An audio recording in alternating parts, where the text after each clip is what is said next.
Welcome to the Gruber Morning Show. This is a bit different in that we are going to combine the Roadster, Tesla Roadster, and the EV podcast in one.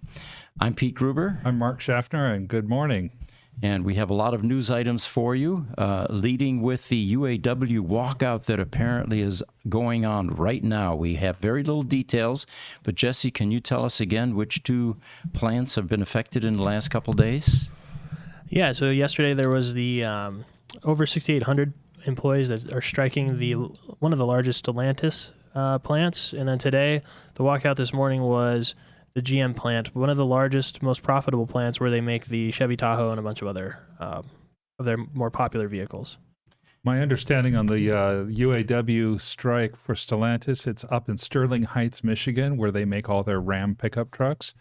The pickup truck is the most profitable segment for all three of the big automakers. And I believe, and I'm looking up right now, that the GM plant is their GM truck plant in Arlington, Texas. Amazing. We will keep you informed as these developments continue to evolve, and would like to hear your comments, and definitely will entertain them as they come through. Again, if you have any questions, feel free to post them. Tell us where you're from. Today we're going to be combining Tesla Roadster and EV type topics, so we'll bounce around a bit, and it'll depend on the audience participation as well. The Tesla Roadster group is not aware that we have switched this over to Tuesday, so it may be a little bit heavier on the EV side of things, but we do have some Roadster topics that we'll cover. On the UAW strike, I've confirmed it is Arlington, and one of the more notable things for General Motors is that they have withdrawn their year-end financial guidance. From a financial standpoint, that's a big deal. Yeah. So their stock price this morning was down about 15%. 15%. Okay. Yeah, as of about an hour or so ago, and it was touching their 52-week lows. Amazing. Okay. Yeah. Well, we have some definite opinions about this, and we'll withhold them or at least I'll withhold them for the moment. Well, for now. Yeah. So it looks like Lucid is imitating Tesla. And as Oscar Wilde pointed out, imitation is the sincerest form of flattery. What we mean is Lucid launches its own referral program, just like Tesla did with referral codes, discounts, and rewards. Now, I don't know what the reward is. I mean, Tesla was giving away the second generation Tesla Roadster, $250,000 car, right? Right. On Lucid, the reward for the buyer is 3 levels, depending on if you have the lowest, medium, or highest level of the Lucid Air sedan. And the reward would be either $750, $1,000, or $1,250 off. For the person who gives the referral, they get like a Lucid points, either towards swag or that can accumulate toward future dollars off on one of their cars. Fascinating. Okay. Well, that should stimulate some sales, and at this point, it looks like it's important to do that. I saw a post a couple days ago, and it said, "Did you guys realize that Lucid is now a penny stock?" $4 and I think 30 cents at the time that comment was made. So, yeah, I've always thought of penny stocks as under $1. Under $1, yeah. But at $4, they were down as low as like $4.13. Yeah. Now remember, we have inflation now that is really eroding the value of the dollar. So yes, it sure is. Well, that's possible. You know, on Lucid, I like that idea a lot. It is. It makes sense. Yes. I think it makes a lot of sense. In fact, personally, one of my biggest concerns with Lucid has been that it's been run by engineers and not by salespeople. Yeah, interesting concern. Yes, and it's not that engineers are inherently bad and salespeople are inherently good. It's that the engineers seem to be the ones who have all the power in Lucid, and they're doing all these wonderful engineering things, but they're not keeping their eyes on the very basic of business. You have to make money. Yeah, and so having something like this as a real sales program, I love it. We were talking pre-show. I was telling you before the show that Lucid board member Andrew Leveris has gone on record saying there's enough total available market share in the EV space for everybody as the internal combustion engines fade away. So I like the attitude that they have. Hopefully, this will help to spur sales. And remember, lest we all forget, not only the U.S. federal government, but governments all across the world are mandating a shift toward electric vehicles. Mm-hmm. And in all of the stuff that has happened this year, that announcement seems to have really gotten lost. You know, the UK is 50% by 2035. Even, Europe is 50% by 2030. The United States is 50% by 2035, that they're mandating that 1 out of every 2 cars sold be electric. We don't have enough production capacity for 1 out of every 2 cars sold to be electric right now. So there's a lot of room for growth. And this follows on the heels of a slow quarter for Lucid. It does. It was a very unpleasant surprise for the investors and market as a whole for Lucid to come out with their end of third quarter numbers and simply say, yeah, we did about what we did last quarter. 1,450 deliveries on 1,500 cars manufactured. Now, Niels is giving us investment advice. He says, sounds like it's time to prepare some GM put options. Niels, I think you're probably right, but that's not investment advice from us because we're not professional investors. You know, years ago when GM went through their first round of bankruptcy, it had already become a penny stock, and I bought some playing with it, you know. Yeah. And I remember one day I looked at my portfolio and there was no more GM stock. It had evaporated. It was gone. Wow. They had pulled it. Yeah. Instagram.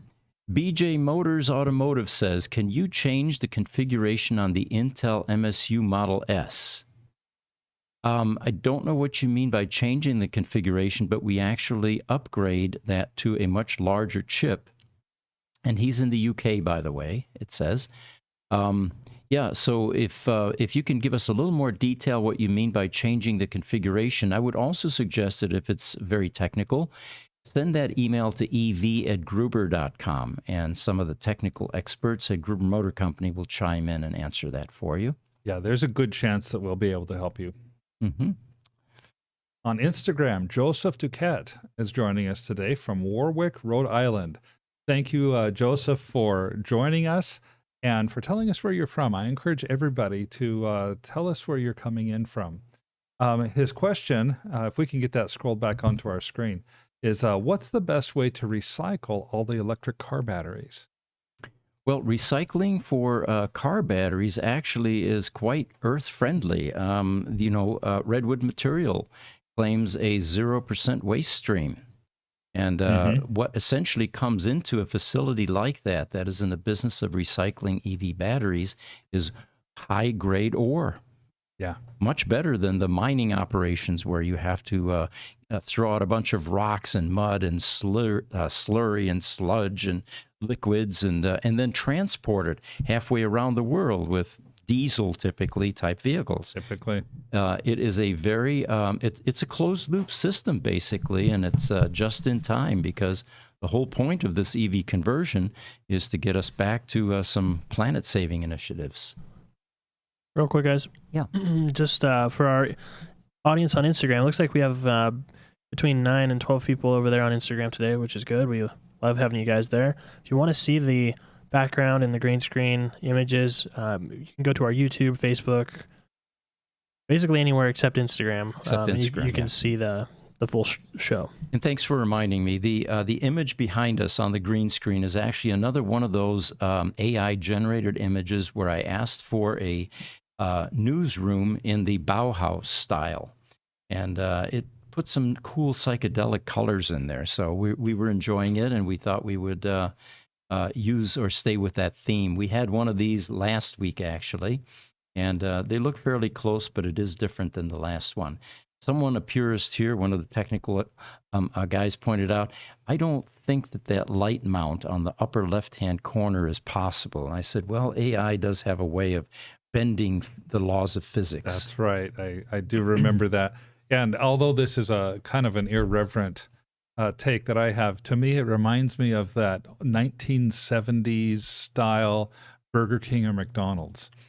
Because at the time, those colors of reds and oranges were very prominent. Their market research had said reds and oranges make people more hungry. Oh, interesting. And I think this is actually a very beautiful studio. But are you hungry? You know what? I'm happy, and I'll tell you why. When I drove home the other night, I'm test driving a very orange Roadster right Uh-huh. now, and my neighbor was walking the dog, and he stopped over, talked to me by the car, and he says, "Love this orange." He says, "I used to be a home caretaker for ill people, Uh-huh. and there was a very depressed woman that he was taking care of, and a friend of his, a psychologist, said, paint her walls bright orange. You'll be happier." And he said, we did it, and she was. He says, oranges Wow. makes people happy. So maybe that's what will go on You know with the what? Maybe studio as that well. is what will go on. Yeah. The fun with psychology with colors. So we've got a good question here with from YouTube. EV Stop says, I have a Model S 2015 with 90,000 kilometers on the odometer with free supercharging for life. Do you recommend to get a new Y and transfer supercharging? And how long a time would you expect a battery replacement? From Canada, Vancouver. This is a good segue into one of our topics here, which is the announcement from Tesla that they are going to allow lifetime supercharging transfers. And actually, Ray Johnson is going to chime in here shortly because he also texted us and said there may be an update to that from somebody at a service center that had updated him. But let me read you the basic program as described on the Tesla website at this point.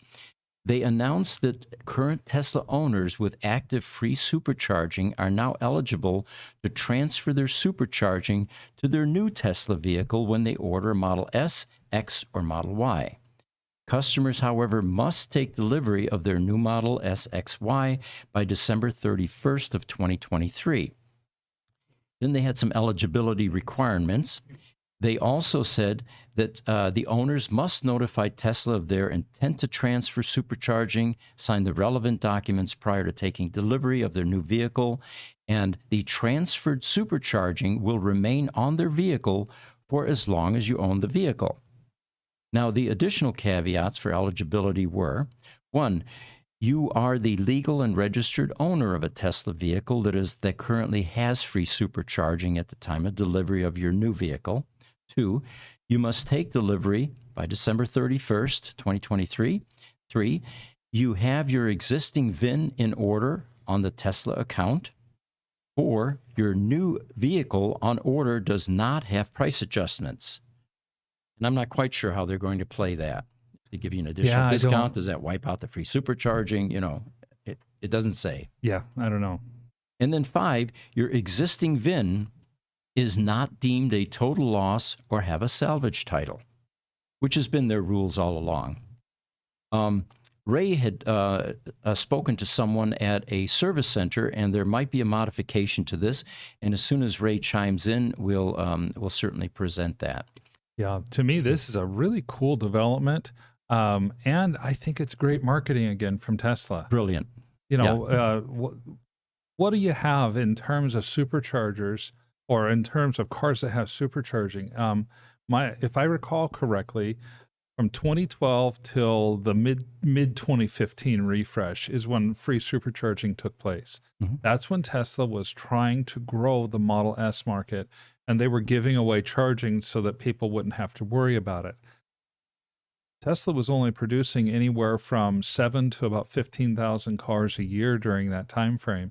So I'm thinking you're looking at an entire universe of people that's less than, say, 40 to 50,000 people of the hundreds of thousands of people who have Teslas now.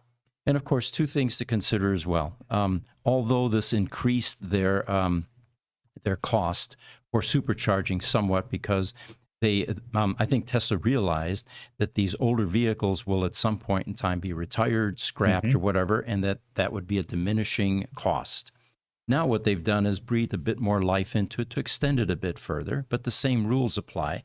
These second-generation vehicles aren't going to last forever. Right. And then finally, how many people are going to think of and take advantage of this program before December 35th or 31st? So I don't think it's going to be a huge liability for them to offer a program like this, but it'll certainly stimulate some more sales. Yeah, I don't think it's going to be a huge liability either. And buying that loyalty in the automotive space, having a customer that's loyal enough to buy 2 or 3 generations of the same car usually ends up buying you a customer for life. Yeah, precisely.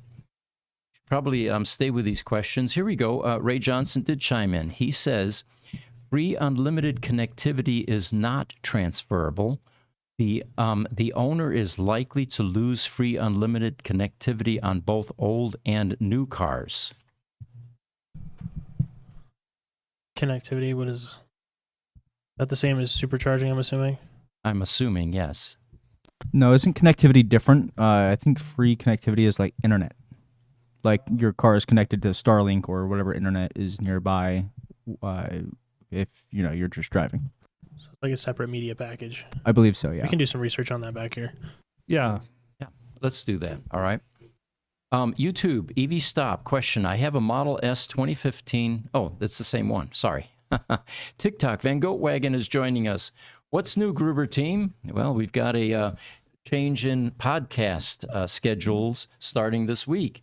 Yesterday was our comp podcast. Today is going to be our only weekly EV podcast, combining both the EV and the Roadster podcast. And then Wednesday is going to be our AI podcast. And Friday is the Gruber Power Services team, which is a different presenters behind the table here. Van Goat, have you been on away for a while? Because I'm not sure if he knows that we have Cass on the team now. Oh yeah, as well as of course having Richard and Aaron on the team, and Jesse, who is our fixture. Mm-hmm. Well, in case you didn't, there are 4 people back there behind the table now. Speaking of that, I think Cass has some info for you guys. I Go do. for it. For the connectivity packages, okay, so everybody comes with the standard, right, which is just navigation. But you can pay for premium, which is navigation, live traffic visualization, Sentry mode or the live camera, satellite view maps, video streaming, karaoke. Karaoke, yeah. But it's spelled with like car. Karaoke. It was intentional. I thought you were mispronouncing it, Cass. Boo, boo. Music streaming and internet browser. So it sounds like you would lose all that stuff if you transfer, because they probably got that free for life while they got the other stuff, the supercharging free for life. So another caveat that is not included in this list of 5. Okay, and then the free connectivity, that makes sense. So that's the free online. All the online stuff that comes through your MCU that they're talking about. Okay. Sure. But for those of you that are doing gig work or taxi work, that free supercharging is a definite benefit. So that would be, that's going to be a. And Ray, thank you for the clarification. That is valuable information for everybody to have. Harry Mann on YouTube says Honda is coming up with a hydrogen fuel cell. Is that true? I have a couple images of that I can bring up real quick. Sure. Okay. So it looks like they're unveiling a truck, like a semi-truck in coordination with Isuzu, and then they also have CRVs that are hydrogen that are being tested currently in Japan. It looks like they are still putting money into this hydrogen thing. All I can say is maybe they know something we don't. It's not the first time. Yeah. The good thing is a fuel cell versus hydrogen combustion, 2 very different technologies. That is going to be hydrogen used to essentially power a battery and an electric motor. Mm-hmm. And so I am seeing something here that Honda is planning on putting a CRV fuel cell out by 2024. My big question, of course, is my goodness, we don't have any hydrogen infrastructure. It's the same argument that people have had for EVs for years. Yeah. Where are you ever going to fuel up? Maybe Japan. Yeah, maybe. TikTok. Van Goatwagen asks, has Amazon helped or hurt Rivian? We actually spoke about that in the last podcast. And the exclusivity arrangement, I think, was troubling for Rivian, who is trying to build their customer base. Mm-hmm. And there were 100,000 vehicles ordered by Amazon. And I think the latest is that exclusivity requirement has been lifted. Is that right? No, I don't think it's been lifted yet. Oh, not yet. Okay. Rivian went to the table to negotiate with Amazon to try to get it lifted, and Amazon's counter was, "Yeah, maybe we don't really need 100,000 vehicles Oh, after that's all." right. Yeah, yeah. And so but I do think that the net of this is that Amazon has greatly helped Rivian because Rivian is able to tout all of the delivery vans that they've been able to produce. And part of that has given Rivian the reputation of being one of the startup EVs that's actually making production in the plant that Mhm. they're working on, unlike, say, Lucid that's having production troubles, it seems like. Yeah. YouTube Highlander's joining us. Hi, gang. Welcome, Highlander. Hi, Highlander. TikTok, Van Goatwagen. Aren't you glad you have that background? Oh, that's a good one. Oh, Boo. Richard, he's a man after your own heart. You know, I'm an old guy, but we used to do that in high school. You know? Mhm. Good one. Instagram, Collisions, spelled K-O-L. Well, you can see it, I'm sure. He says, how do you rate the technology of dry ice blasting as application for EV cleaning? Sandy Monroe swears by it. Says that when we get one of those structural, unrepairable battery packs, that their best solution to remove the pink poly or whatever it's called was dry ice blasting. They even tried a chemical that he said was had warnings all over it. It was highly carcinogenic, and they swear by the dry ice blasting. We don't use it here yet because we haven't seen any of those structural battery packs. And when we want gentle blasting, we use soda, baking soda, the stuff you guys make cookies with. So yeah, it's the jury's out as far as we're concerned. We have not tried it yet. My understanding, though, is that dry ice is very much like baking soda, just that, since it's frozen carbon dioxide, as it blasts and heats up, it simply evaporates into the atmosphere. Mm-hmm. Yeah, good point. But doesn't that put a hole in the ozone layer? Well, you got to have some compromises. You got to have some compromises somewhere. Right. No, I think what they do, what's advertised is that they'll pull that carbon dioxide out of the air, compress it, freeze it, and then as it thaws, it goes back into the air, so it's carbon neutral. Okay, so it's a closed loop. Yeah. TikTok, false hopes. He gives us what is that emoji? That emoji, is that hands clapping? Mm-hmm. Okay. Thank you. Welcome. Thank you. On YouTube, Durs Pence, P-E-N-C, asks us, I have a 2016 Model S with free supercharging. If I purchase a new Model Y and keep my Model S, do I only keep the free charging on one of the vehicles? You know, that's a good question, and I'm glad you asked that. In this eligibility requirement, it does not say anywhere that you'll be able to now have two vehicles that have free supercharging. That's correct. It does talk about transferring the yes. supercharging. So absent any other information, I think I'm with you, Pete. I would say probably not. You probably get it on one vehicle only. Yep.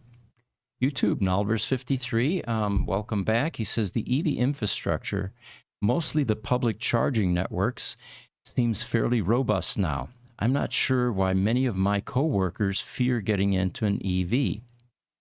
Well, it's, fear is an irrational emotion, and it doesn't always keep up with the times. It doesn't. You know, a couple of weeks ago, we were talking about networks and chargers and stuff, and I had seen some research that had gone in Australia where there's much less infrastructure and quite a bit fewer people. The way the research went is people who were afraid of their range anxiety, basically, and were put into EVs. Within 3 months, they were driving the same as they had always driven. Their driving habits that started when they first got the EV to change, went back to normal, drove just as many miles, just as many places, and their fear of not being able to charge almost completely vanished. So range anxiety finally subsided. Yeah, the range anxiety subsided. It has to do with the people who are not EV drivers being afraid of what they don't know. Yeah, and that's a fairly common occurrence. Mm-hmm. Van Goatwagen welcomes Cass. Thank you. Ray Johnson's chiming in again. He says, connectivity is not free supercharging. Your crew is correct. Connectivity is real-time Google Maps, streaming, etc. Current cost is $9.99 a month or $100 per month. Well, Yes. Thank you, Ray. Yeah. Thank you, Ray. And 91 Kit on YouTube says supercharging transfers but free unlimited connectivity does not. Okay, so further clarification. Yes. Instagram, FNE_mobile asks, is Tesla the best e-car? Kind of depends, I guess, on your viewpoint. It kind of does. I mean, if you're driving a Lucid, you're probably going to say Lucid's superior. If you're driving, for those people that drive Volvos, they might say the Volvo is superior. If you're driving the Kia, they might say the Kia is superior. We can say Tesla is most mature, I think. Yeah. Especially in terms of full self-driving and some of the other features. Yeah. And at this point in time, the most likely to survive anything on this planet. I think so. I really like the Tesla Model S that I drive. I feel like it is more refined than some of the other EVs that are out there. I happen to like the build quality of the Volvo XC40 that I have better than my Tesla. That goes to the fact that Volvo has been building cars for 100 plus years, and their build quality, I think, as a result, is more refined and better in that sense. But Tesla, the overall Tesla experience is one I wouldn't want to trade. Hey guys, it's time for a picture. If we can throw up the CT ladder rack. And, you know, there has been a lot of discussion about the Cybertruck. And is it really a work truck? Is it something that you can take on a construction site? Can you put a bunch of conduit up there? Can you put a ladder up there? You know, how are you going to carry that wheelbarrow if you're in a concrete business? Well, this rack arrangement won't allow you to carry a wheelbarrow, but it'll certainly allow you to carry some pipe and maybe some ladders. The real trucks, ooh, did I say that? Have sockets or U-shaped type arrangements on the sides. And that's typically where you can put your long pipe. And then you have a ladder rack going across the bed of the truck, which is where typically you would find, you know, your ladders and, like I was mentioning, wheelbarrows, you know, turned front down if you're in the concrete business. This at least lets you go to Home Depot and maybe get some 2x4s and, you know, maybe some 4x8 sheets of plywood, because it's certainly going to be wide enough, I think. Well, it would be. I have some concerns about it, though. There is an upward slope from back to front on that. And if I am putting a 4x8 sheet of plywood down, there's going to be a lot of wind coming up underneath that sheet of plywood, trying to force it up off of that ladder rack. So you've made an airplane wing is basically what you're saying. Very much. Okay. Very much. And I don't know how to do the math here, but at an upward angle like that, you can imagine that the upward force is going to be at a minimum several hundred pounds, if not a few thousand pounds, if you're got a 4x8 sheet of plywood stuck up there. I mean, you just look at the size of some of the wings that go on backs of cars to try to force them down. They're, you know, these 8 inches, 12 inches, well, 12 would be really big, and the width of a car, and they say that they can put a couple thousand pounds of downforce because they're a wing in the opposite direction. Right. So staying with the Cybertruck for a moment, it turns out that the Tesla Cybertruck now will be equipped with an 800-volt architecture when it begins deliveries November 30th. So we have two things here. A shift in the voltage, the battery voltage, main battery, and we've got a release date, November 30th, finally. Finally. Yep. And this is this announcement is fresh from the company's earnings call earlier this week, actually last week. For EV newbies, they say, the 800-volt architecture may not be much of a head turner. But for those of you that have been following the industry, 800-volt architecture is the way of the future for EVs, especially as more electric cars are on the road and charging times continue to be a concern.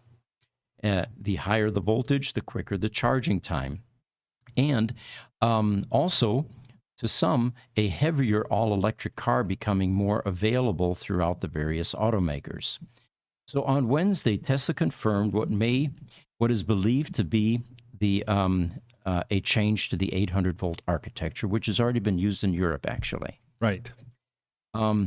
So, what are the strengths of an 800-volt architecture? Well, it comes down to charging times, faster, efficiency, margins. Now, there's a big one.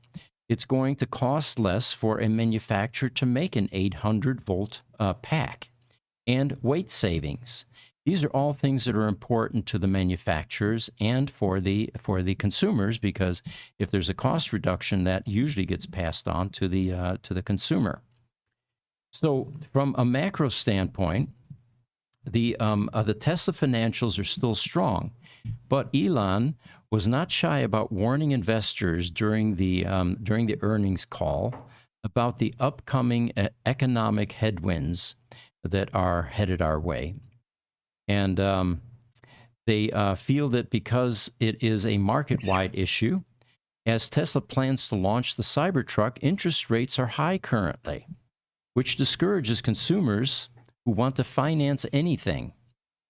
Additionally, Elon confirmed that it may take 18 months for the Cybertruck to be positive cash flow through the Tesla financials.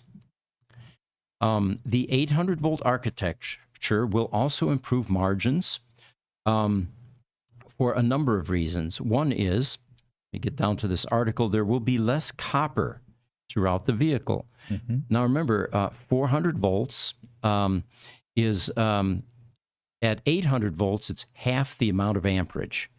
And amperage is the amount of power that is pumped through breakers, contactors, fuses, and all of the connecting wires. So there would be less weight, less copper, and that's partly what is responsible for the cost savings. And then finally, improved performance and range. The weight classifications they talk about with the Cybertruck, and this is according to the NHTSA.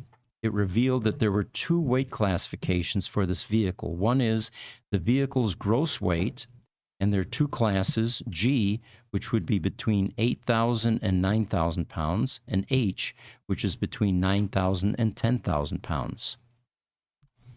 That tells me that these are very heavy vehicles, even if they're not large. Mm-hmm. 800 volts is going to help that. I remember people who are really good at electronics or electricity talking to me about voltage and amperage, where they say amperage is like where voltage and amperage are like a garden hose. Voltage is water pressure. Mm-hmm. Amperage is the size of the hose. Right. And it's a rough equivalent to what your wire is. If you have higher amps, you have to have a bigger hose Mm-hmm. in order to hold those higher amps. If you have higher voltage, you can keep that hose smaller or that wire smaller. And there are a lot of advantages to having smaller wire, especially when you're dealing with high levels of electricity. Which is one of the reasons that they can pump electricity across a state with a wire that's about the size of a garden hose, and it has 1,000,000 volts. Right, exactly. So, I'm completely unsurprised by this. Mhm. We've seen and have reported here on this podcast how the Tesla Level 4 chargers were being rolled out in Europe earlier this spring and summer, and that those Level 4 chargers looked like they had 800-volt capabilities. So that kind of makes this announcement anticlimactic a little bit, because if not for the Cybertruck, what would the necessity of this 800-volt charging architecture be? Mm-hmm. We even saw, again, our regular contributor, I think it was Ray Johnson, sent us a note separately that he had seen one of the version 4 chargers come It's up. picture time, Jesse. If you can pop up Ray with a Cybertruck. Yeah. What I was amazed with was not the relationship of scale to Ray and the Cybertruck, but to his Model S. I mean, Wow. that Cybertruck is substantially bigger. That is quite a bit bigger. And those black chargers are the version 4 superchargers up near Reno in Sparks, Nevada. They are indeed, yes. Yep. So again, Tesla is not the first company to go with the 800-volt architecture. The Porsche Taycan, for example, had 800-volt a pack in 2018 even, Mm-hmm. when Porsche first unveiled the specs for its EV. And the version 4 superchargers from Tesla with 350 kW output is an 800 volt charging method. I believe Hyundai / Kia cars already have 800 volts in them. I don't remember if Volvo has it yet. If not, they will be within the next model year or two. And of course, Lucid, we've already mentioned, they didn't want to go to the next standard because at the time Tesla had not announced 800 volts, and their cars all charge with 800 volts. A couple more things on. I think we have a lot of questions actually. YouTube 91 kit. It also sounds like once free supercharging transfers, it only transfers to the current owner. If you sell that Tesla, free supercharging doesn't transfer like it originally did. Interesting. Okay. I kind of picked that up in the wording when I read through the announcement, and I have that same question. It kind of does sound like that. EV Stop says from YouTube, I doubt the old car will lose the free premium connectivity. The car should lose just supercharging. However, not being able to transfer the supercharging to a new owner's sucks. Okay. Yes. Another question that EV Stop has, and this is a follow-up to his earlier question. He says, you guys actually didn't say what you would recommend. If you remember, he had the Model S with 90,000 kilometers on it.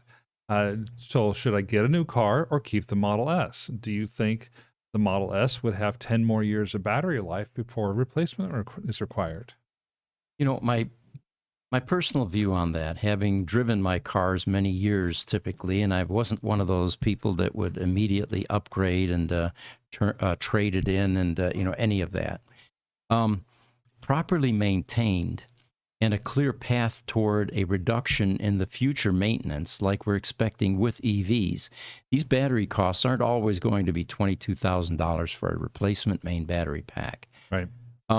It almost seems like it would be prudent to, if you like your car and you've taken good care of it, hang on to it. Be prepared to do a battery swap at one point in time, but or many points in time, depending how long you keep it, and expect those costs to continue to come down. In fact, one of the next topics we have here is there is a new U.S. manufacturer that is making large solid-state batteries. It's a company called Factorial. And they are, see if I get the rest of this here. They're in a joint venture agreement with Hyundai and Mercedes-Benz and Stellantis. This is a company that is working on a more cost-effective way of building solid-state batteries for electric vehicles, meaning instead of a liquid electrolyte, it has a solid electrolyte or close to it. And they are opening a new facility in the Boston suburb of Methuen, Massachusetts. With the backing of Mercedes-Benz, Stellantis, and Hyundai, this American company has developed a proprietary quasi-solid electrolyte dubbed Factorial Electrolyte System Technology, or FEST for short. Thank you. I don't want to say that too many times. Which can be integrated into existing lithium-ion battery manufactured equipment, lowering production cost. We all knew that eventually there will be replacement batteries made by not just the OEMs that made the batteries, but because of the large population of cars out there, the aftermarket was going to jump in and begin to develop product. Absolutely. So this startup's new facility in Methuen, Massachusetts will initially house a cathode coating line with plans of expanding the location so that it can accommodate the largest solid-state battery assembly line in the U.S. They claim that they will have an annual capacity of 200 megawatt hours, and the timeline for this expansion has not yet been published. And as they go on to say here, that the automakers' demand for American-made batteries is high to produce electric or hybrid vehicles that qualify for incentives. So anyway, this is a production facility that should be online soon. It will have a higher capacity than your normal liquid-based lithium-ion battery packs. In fact, the percentage they throw out is it's later on in the article here. It will be 30% greater capacity with a goal of eventually making it 50% larger capacity. Now, that translates into either additional range if you keep the same weight, or less weight with the same range and less cost. So they're probably going to give customers the option to select something here that is more important to them. But the best part with this new battery technology is that the risk of catching on fire has been virtually eliminated. And it will, again, travel a longer distance if you get the same weight battery with the higher capacity. You know, I really like this particular company and what it represents. There's a lot of that I like beyond just the solid state and the 30%. If Jesse can pull up one of our pictures, it's called Solid State EVs Cell, and it's a WebP picture, by the way, Jesse. That is a really good picture of the factorial cell that they have. It looks like a pouch battery, does it It not? does. It does. And it looks like it's a battery that could fit very easily into a Model S module. Mm-hmm. Or like most manufacturers, a flatter module type battery, because most manufacturers have their batteries across the bottom of the vehicle like the Model S, not like the Roadster where it's in more of an upright pack. I think you're onto something there, because if you look at the scale of the hands holding that pouch battery, that looks like to be about 5 inches or so, which may be sufficient to actually stack these inside a Tesla Model S battery tub or Yes. Model X. And the width looks like it could be around that same 16 inches that a Model S module would the be as module. well. Yeah. So I like that it's a U.S. based manufacturer. I like the weight factor. You know, this is supposed to be both denser, energy dense wise, and a little bit lighter than the current lithium ion batteries. The one thing, and I saw this in the comments to that article, and I was reviewing it this morning, 200 megawatts worth of capacity, only about 2,000 100 kilowatt batteries per year. That's not very many batteries per year to start with, but there is further, you know, there's other wording in the article talking about this is an early production phase. Mm-hmm. And they're going to, if this is successful, ramp up into mass production within the next couple of years. And as the article points out, this isn't the only American startup that is working on a mode energy dense battery. They mentioned QuantumScape, Nissan, and Toyota are some of the names that are preparing for something similar. What happens, I wonder, when, and I don't think this is an if anymore, your ICE vehicle average weight becomes the same as your electric vehicle average weight? What does that do to EVs? To adoption. To adoption. Well, it should most likely reduce the road taxes that will eventually be levied on EVs. Because remember, the argument there is it's the weight of the vehicle that you know, is wearing the asphalt and the roads and creating potholes.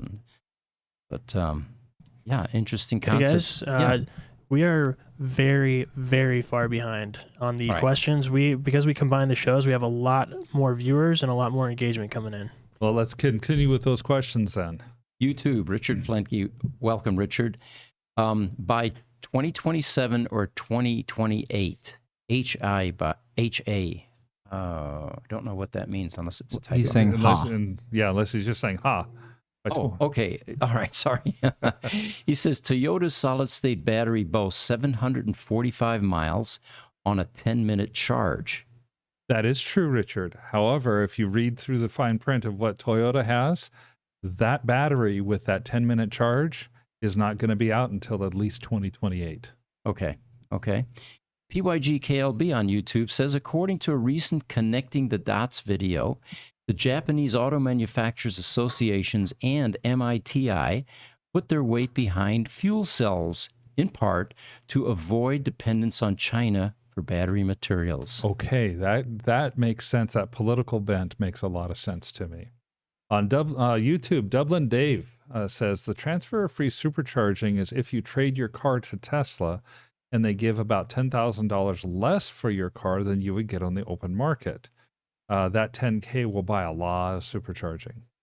Interesting. Okay. Interesting take. Yeah, I'm sure that there are going to be more caveats listed on this program as questions like this continue to be generated. Instagram, FNE_mobile, will e-mobility prevail worldwide? Oh, without a doubt. would be my I'm sure it opinion. will. Yeah. Well, for no other reason than as ICE begins to recede into oblivion, they're not going to be making that type of product anymore. And if they do, it'll be cost prohibitive. Yeah, one of the articles that didn't make our list for this morning was I just saw the title too more than anything. The most popular car right now, or one of the most popular cars in Japan, is an electric vehicle. It's made by Nissan. It's the size, roughly the size of a Mini Cooper or a little bit less, like the Fiat 500 or something like that. And it's only about $13,000. Amazing. It's a city dweller type vehicle, and super popular. Mm-hmm. And so it's happening all over the world right now. YouTube Highlander, he says, I was at Sandy's yesterday. It's all decked out with skeletons, spider webs. You even got a skeleton in there. Buggy sits up in the front lobby, LOL. Yeah, Sandy's team typically does the holidays well. I've noticed that with their videos. That's pretty cool. I'd love to see that. Although we're doing a pumpkin carving in GPS. I think Eileen has been staging that. Yeah, I've heard that that's going to be coming up. That should be a lot of fun. YouTube Lightning Rod, hello from Thunder Bay. Have you been following the Edison Motors phenomenon?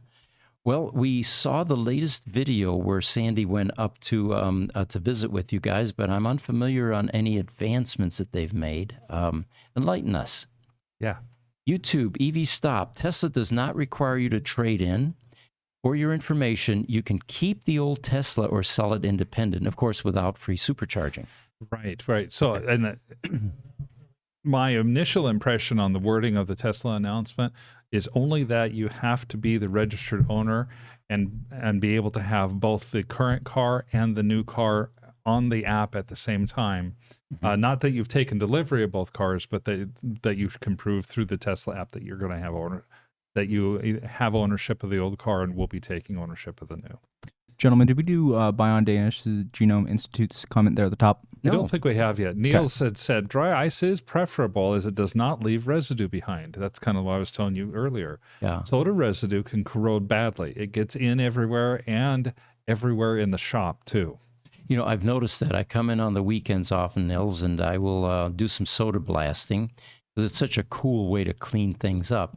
And when I'm done, there's white powder all over the ground that I usually blow away.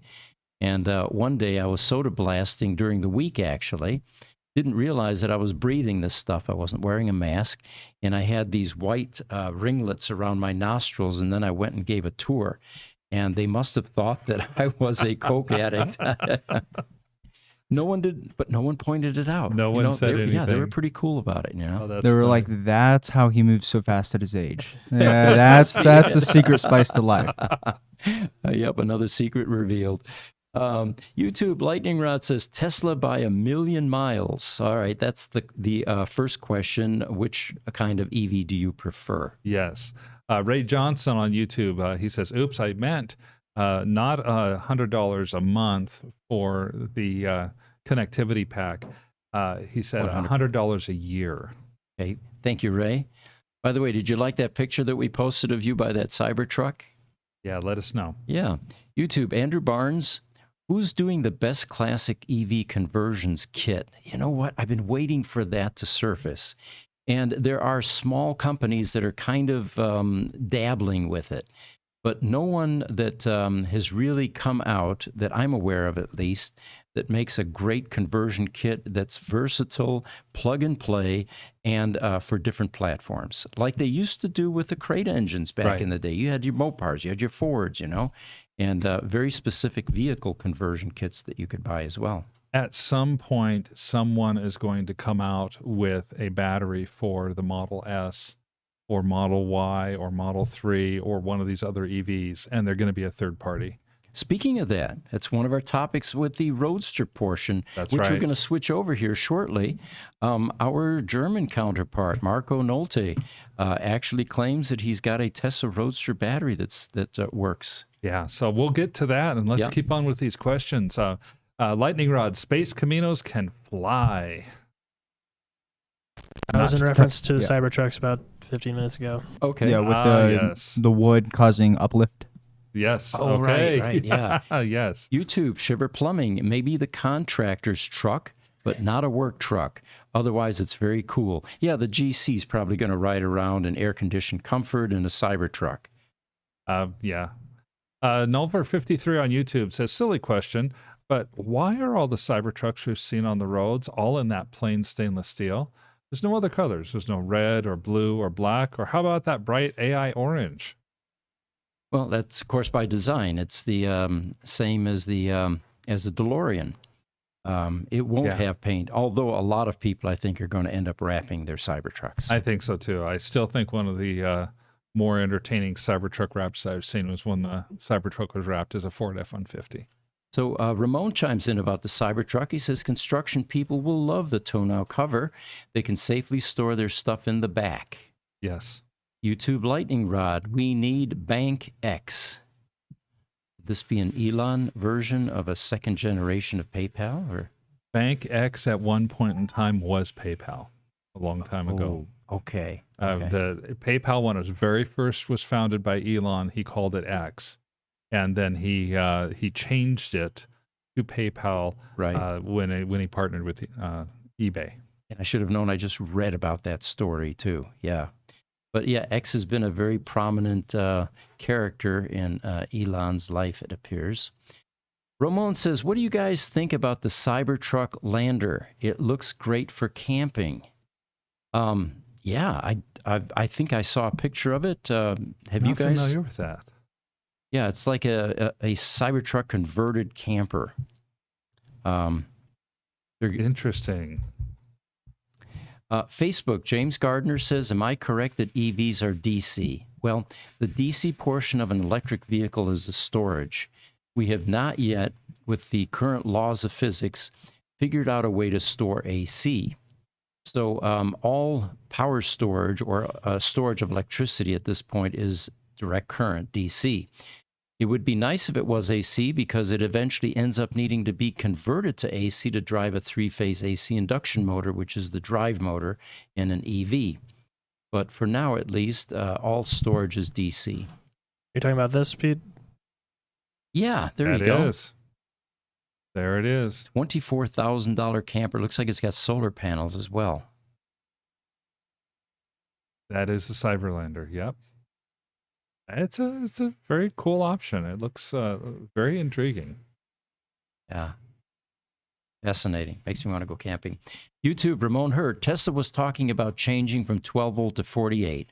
I wonder if the Cybertruck will be 48. Actually, I think that is the case, Ramon. We've had that in some of our previous podcasts. And it's their first foray into a 48 volt, low voltage type architecture in their cars. Mm-hmm. A lot of advantages there as well. It'll be a strange looking battery, of course, or it'll be a custom manufactured battery initially. But again, reduced wire sizes and lower costs for certain items that are in that low voltage string. I wonder if for compatibility purposes, they end up with 4 12-volt batteries that are fairly small and then put into series.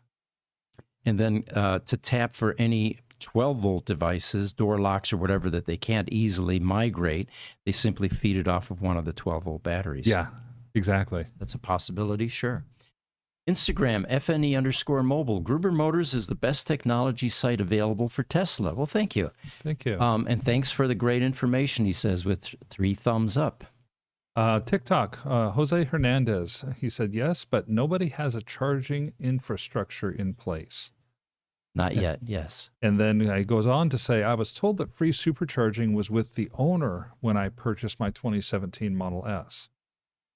Yes. I can refute that at least somewhat because we've seen cars, Model S's, where we've facilitated sales between 2 different parties, and the supercharging for the Transfers with the vehicle. yeah, the supercharging is transferred with the vehicle from the old owner to the new owner, and we've seen cases where both the old and new owners are using the Tesla app, and they continue to keep that supercharging. Yeah. Instagram, Dawood, bunch of numbers. He says, hello there. Well, welcome. Thanks for joining us.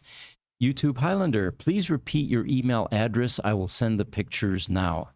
EV for electric vehicle at Gruber.com.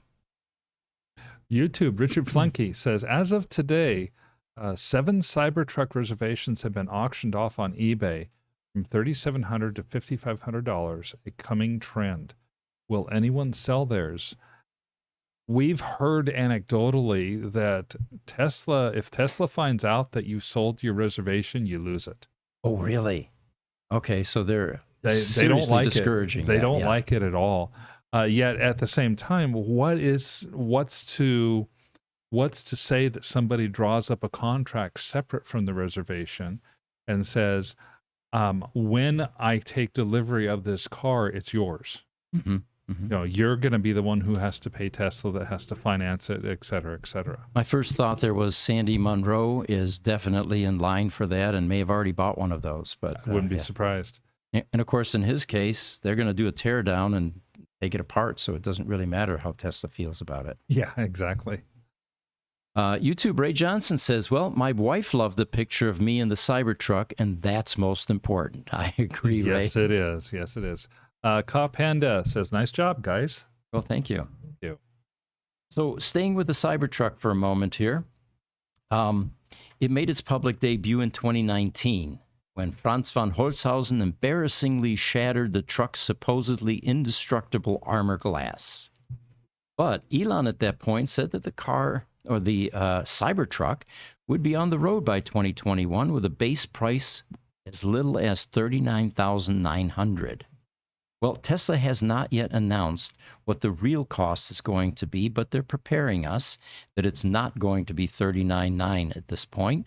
In fact, one of the analysts claims the price will be far higher than the first projection.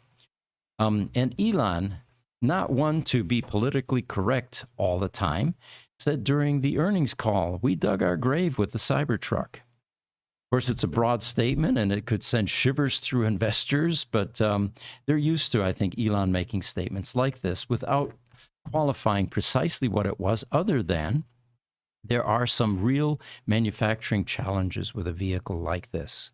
Yeah. And, you know, my take is, in my opinion, completely, I interpret Elon's statement less as this is going to kill us as a company, because it's not, and more as when you get nearly 2 million reservations for a product that you haven't even sold yet, Right. You've got to commit to moving forward no matter what, no matter how painful it is. People have used their dollars to vote and say, I love this idea.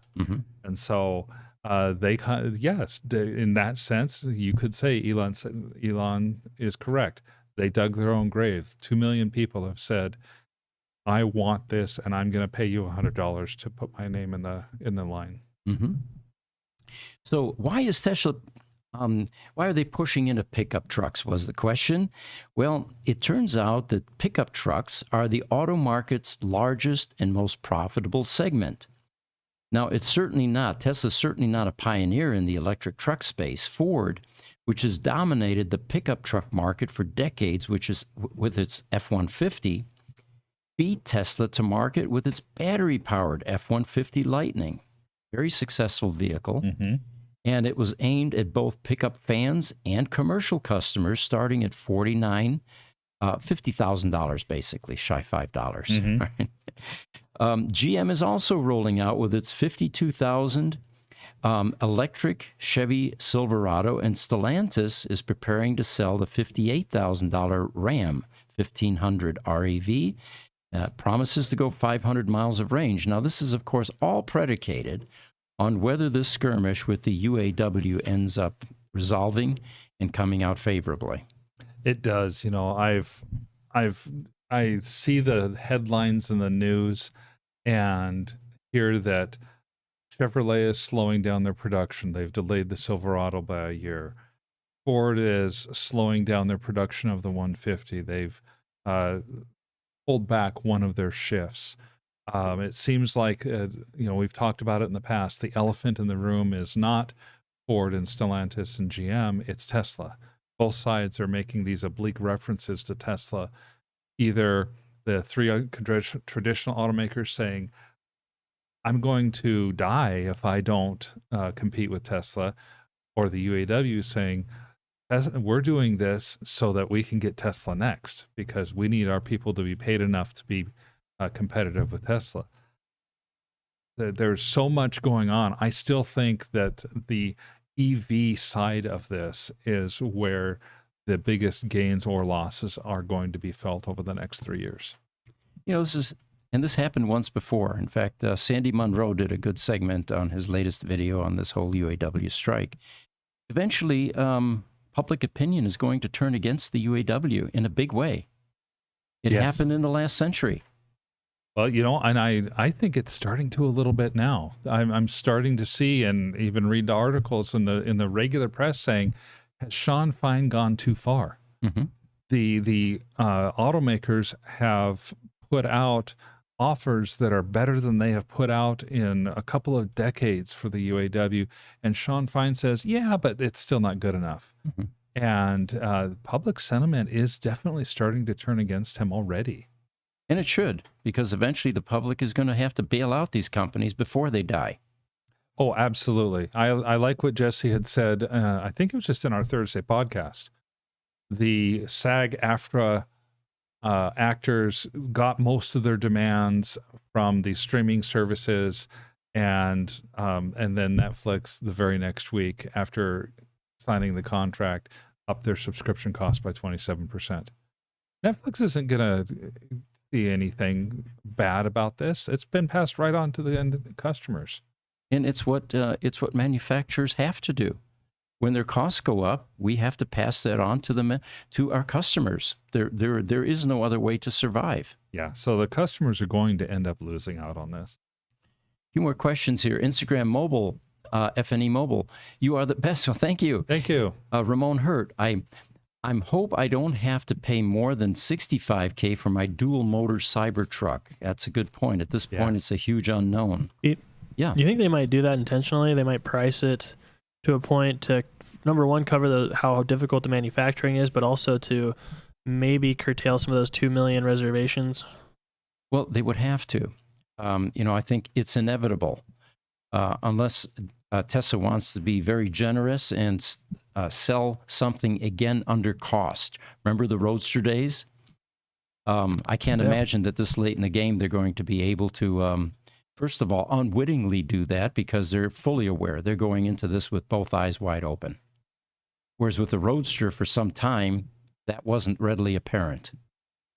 And I think that's a common tactic amongst manufacturers. If you find that you think you're going to have way more demand for something than what you initially anticipated, you're going to raise prices. I mean, Ford did that with the Lightning. Mm-hmm. They announced that they would make 50,000 trucks, and the next thing you know, Ford has 250,000 reservations for trucks, and they cut it off way earlier than they thought they were going to need to. So what they do, they raise the prices of their trucks by 25 or 30%. And their dealers willingly accommodated that increase, did they not? Not only that, they added another $20,000 to the price of the trucks. If you wanted a Ford Lightning early on, you were going to be paying between $80,000 and $100,000 for their mid-range model. Yeah. Instagram, MajDJ67. Hi, how are you? Thank you for joining us. Instagram, FNE Mobile. Are there any differences in American, German, and Chinese Tesla production? Yes. Yes, there are some. Shanghai, China, Tesla has been outperforming the majority of the other Tesla operations. And I think it's fundamentally a work ethic issue. Bold statement. And I want to wait for some responses as well, actually. I hear that, obviously Shanghai is producing almost 1 million vehicles a year. Germany is producing nearly 500,000 vehicles a year. Here in the U.S., we were 350,000 per year rate at the Gigafactory in Texas. Mhm. I have not heard of any quality issues between the Model Ys, depending on where they're produced. That's something that I don't think is an issue. Speaking of that, Tesla hits 1 million vehicle milestone across Europe was the headline. They have delivered 1 million vehicles to customers across Europe, and that was just last week. What a mind-boggling number. Mm-hmm. Europe, of course, they have more population in the Union than we have here in the United States, but still, that's Tesla put out Giga Berlin many, many years after the U.S. factories were put out there. So, congrats to Tesla. Yeah, definitely.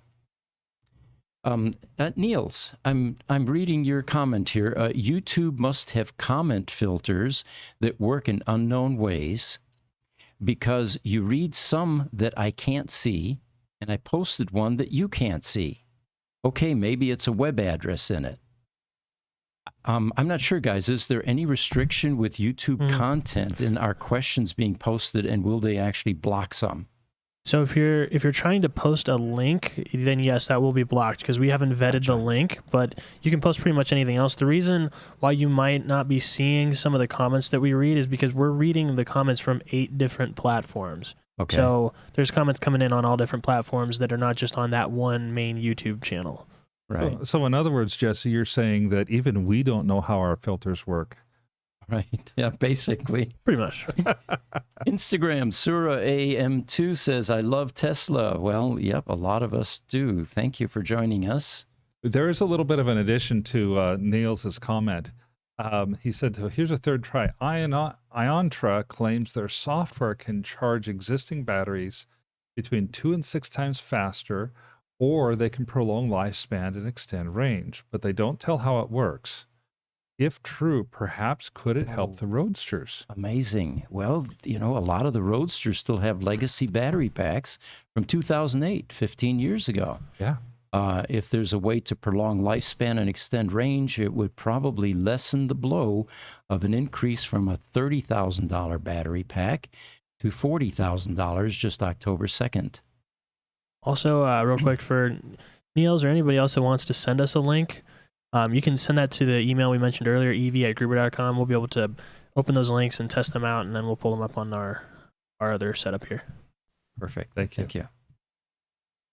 On Instagram, Sura AM2 says, I love Tesla. Mm-hmm. And then Ramon Hurt on YouTube, if you guys can scroll that question, it says, I wonder if Tesla will unveil the Model 3 refresh during the Cybertruck delivery event. Don't know. That's a good question, Ramon. YouTube, Ramon Hurt, maybe the Model 3 Ludicrous. There you go. Now that would be a that nice would be upgrade. interesting. It's a lighter car. It's a smaller car. Yeah, maybe we'll get an increase in I was actually performance. looking at those, Pete, because you know how I've been wanting a Model Y? Yeah. I actually looked up the Model 3 performance without like a Ludicrous or anything is 3 seconds, 0 to 60. It's already incredibly fast. The performance Model Y, I think, is 3.6 or something like that. Wow. Yeah, that's pretty good. Ramon Hurt, a couple of comments here. He says, work ethics are the biggest difference between the Tesla factories. Yeah. He says, once I heard that Tesla was making a factory in China, I told my coworkers that I'd rather have a car from there, not Fremont. It's amazing. This is a guy that worked for Tesla. That's right. And he goes on to say, hungry people tend to work harder, and they're more grateful to have a good job with a good company. Bingo. Yeah. Our manufacturing group. I talk about that all the time. When we were hiring DeVry students and high-tech institute students, they had a short-timer's attitude. They knew they weren't going to be doing assembly work in our production group the rest of their lives. Didn't have their heart in it, weren't interested in impressing their employers. Yeah. And once we shifted to the Asian workforce, everything changed. Well, it's part of the respect that I know I personally have for people who immigrate to the United States to take advantage of the unique opportunities that we can provide that they can't get where they're coming from in the world. Mm-hmm. The chance for somebody who has a good work ethic to exercise that good work ethic and actually get results for it. Yeah.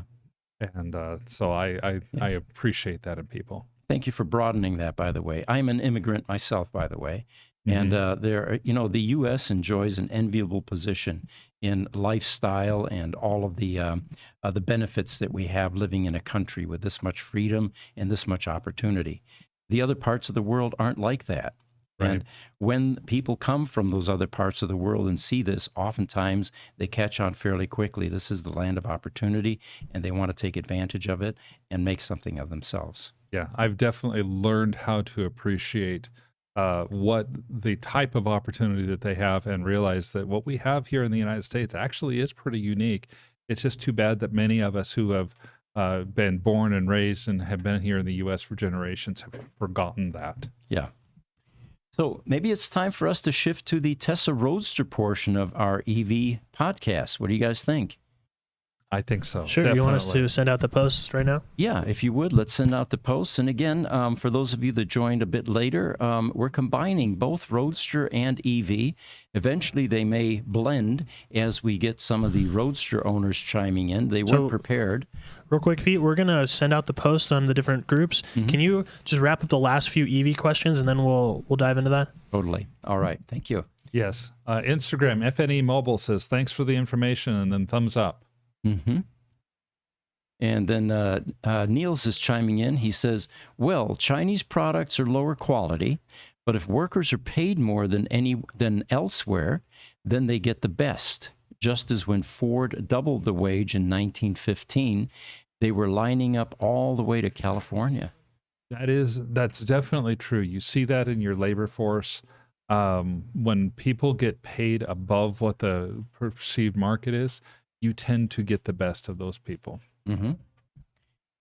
And one of the things that I'm keeping an eye on here, by the way, this is Roadster related as well, is that Bring a Trailer auction, where we have a 2008 Tesla Roadster with a replacement battery pack, and it's got 2.5 hours to go. And I have some very definite ideas where this should sell, and I'll give you all of the reasons for that here in a moment. And it looks like we're shifting over to the Roadster group.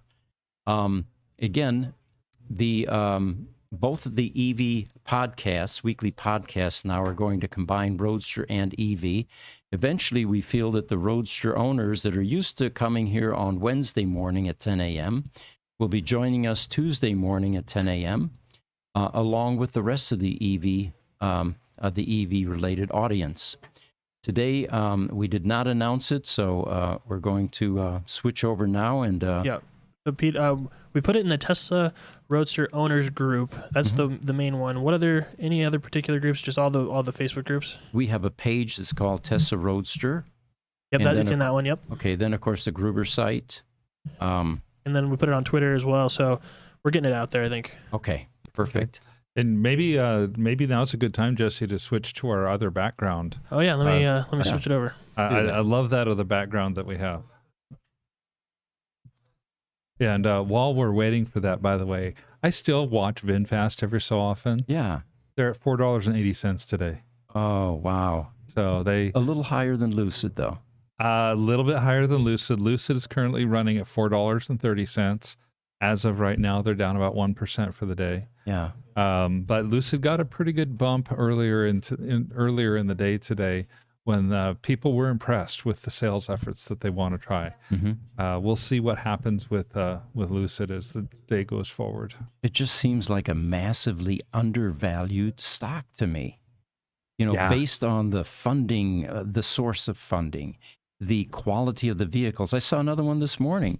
The Lucid, their new performance version, beat the Tesla Model Plaid. Oh yeah. And with headlines like that, not that anybody that buys a 4-door grocery getter sedan needs to go 0 to 60 in under 2 seconds. But why not? But why? Okay, good point. It's and I'm really anxious to see what happens when the Lucid Gravity is announced formally. That's supposed to be coming up now in about 2 weeks or so. I'm not gonna say out here what I'll be doing with stock, but I have a feeling I'll be changing my position at least a little bit. Yeah. Background's updated. Perfect. Thank you. So, one final question here. YouTube, Tyrone Lewis, thank you for joining us, by the way. He says, perfect example of pride in your work is shown in the Berlin and China plants. Look at the quality of the products. A couple of opinions I have there. The German manufacturing force is definitely raises the bar in terms of quality. I mean, Germans are known for over-engineering and obsession toward quality. And the other thing that I find interesting is it's very difficult for companies that grow as rapidly as Tesla to develop the culture, the right culture, because you have so many people coming in from so many different places, bringing their own religions and their own beliefs and their own culture. It takes a while to settle into something. So the fact that Tesla's been able to be successful despite this rapid growth is really commendable. And finally, worker pride and quality has everything to do with the people that are managing them. The kind of are they communicating the mission correctly? Are they working on the culture? Are they recognizing their successes? And this is part of the problem I have with the union mentality. You've seen union workers on the side of the road. There'd be 6 of them standing watching one guy with a shovel digging because it's not their job to grab that shovel and dig, right? Right. This is contrary to all forms of efficiency in manufacturing. When you have a properly run organization, you have people pitching in. You have teamwork.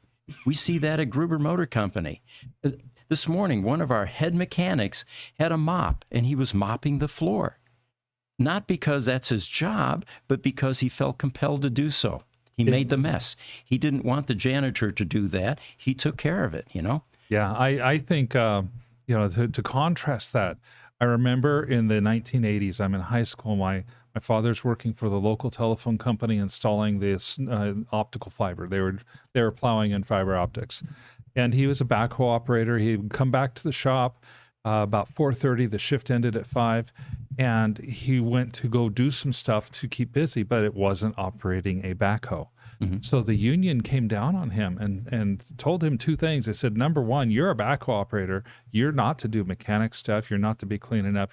That's not your job. Right. The other thing that had them all kinds of upset is that he would stay until 10 after 5. Yeah, right. Because he wouldn't leave until what he was doing was done. Right. And that caused all kinds of consternation with the union folks. Needless to say, he did not stay at that job very long because he's like, I can't work in this environment. Yeah. So again, my comment is these kinds of environments and cultures have a lot to do with management as well, and the employees, of course, Yes. responding to that. Good recruiting, hiring people well, all of that plays into it. YouTube, Ramon Hertz says pay scale is all relative. Good point. Yes, it is. Lightning rod, LOL, but why not? Yeah. Yeah. Yeah. Nolte 53 was hearing us talk about VinFast. He says, I want VinFast to succeed, but those vehicles have serious issues. Hopefully, if they ever build that plant in North Carolina, the U.S.-built vehicles will be better. Nolte, I totally agree with you. I've seen reviews on the VinFast models, and their issues are the very basic ones. The vehicles don't drive very well. They're poor build quality. They don't have that look or feel of reliability yet. YouTube Lightning Rod says unions are the single greatest source of stratification in society today. Couldn't agree with you more. Tyrone Lewis with YouTube, thank you for your Gruber Motors. I own a USA Model S. Thank you. Congratulations. Ramon Hertz says, sounds like you're having a great group of people working there at Gruber Motors. It's been 40 years evolving, and yes, we take good care of our employees, so the union has no home here. Yes. FNE Mobile on Instagram says, will there be a smaller, cheaper Tesla model in the future to supply more people with electric cars? My personal thought is yes, absolutely. There's been a lot of rumor about something that maybe a Model 2 type car, Right. Similar to a Model 3, but possibly a 2-door hatchback that's a little smaller and cheaper. I'm hoping it happens. Yeah. Well, I mean, that's been Elon's goal all along, is to get a sub $25,000 car, because at that point in time, EV adoption will explode, considering that most people may not be focused on planet-saving initiatives. But if you affect their pocketbook and give them a less expensive car that achieves the same goal with lower maintenance, you suddenly are going to attract a lot more people into the EV space. You know, my son and his wife recently bought a Model S. They bought an older used Model S that had free supercharging. And for them, it was not an EV decision. It was a financial decision. Mm-hmm. They said, we are going to save somewhere between $400 and $600 on fuel per month. And that more than covers the potential expense of having a car payment, and they figured out and ended up paying for it in cash. They didn't buy it because it was an EV. They bought it because of a good financial decision. They got a reasonably priced car that saves them hundreds of dollars a month in fuel. And yes, it does happen to really help the environment as well. Mm-hmm. Instagram, Ashir bin Unsman says, I got an interview at Tesla service technician. Wonderful. We've been recommending to people, if you want to get into the EV space, go work for one of these OEMs. It will be on-the-job training, much better than what you would get at this point in a formal training situation, which there are very few courses available to you. Good luck in your interview. I hope that you're able to get the job. Please let us know. Guys, can you bring up a picture from Bring a Trailer and type in Tesla Roadster? There's a Roadster that is bidding right now that has 2 hours and 12 minutes to go. It is a 2008 R80 pack Tesla Roadster in electric blue. Looks like a pretty decent car, at least from the pictures that we saw here. But I saw this car sitting there at around $70,000, $80,000 for the last few days. And I thought to myself, this car is being sold, or currently the valuation is about $60,000. And the reason I say that is, last month, they put a $30,000 battery pack into this car. Well, that should affect the value of this car, you would think. So at $90,000 current bid, this is actually selling for $60,000, which is well below what a functioning, running Roadster should be selling for. So what I'm going to try to do here is bolster some of these Bring a Trailer prices, which really have been very low recently, except for one, where you had two rich guys bidding on the same car, and it went to $220,000. Well, we don't have two rich guys bidding on this car. It's sitting there like an orphan, sitting there at $90,000 currently, and this car should sell for at least $110,000 to $120,000 because, like I said, somebody just pumped 30 grand into this car, which gives you a replacement battery pack good for the next 20 years. Well, and considering that the battery pack prices are now 40 grand plus installation and tax. Good point. I would think that, 45,000 is depending on where you're buying your battery pack from, is a more reasonable number to add to the value of this car. I fully agree. In the Roadster portion of this, here we go. We got a Roadster question. Ramon Hurt. Thank you. We're switching over to Roadster. Did AI invent the blue color for that Roadster? It almost looks like it could have, but this was one of the early colors called electric blue, and they really have three blues in the Roadster lineup. You have your glacier blue, which is sort of a light, very light, almost a silver bluish type color. Then you have your twilight blue, which is very dark blue, also Yes. metallic. And then you have this electric blue. So if you like vibrant colors, this is really the Roadster that you want to, in the blues at least, that you want to go with. Well, I think he was talking about this.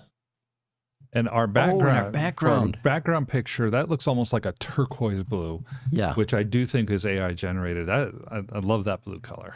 One of the reasons I like picking AI to do our Roadsters is because it comes up with out-of-the-box colors and concepts.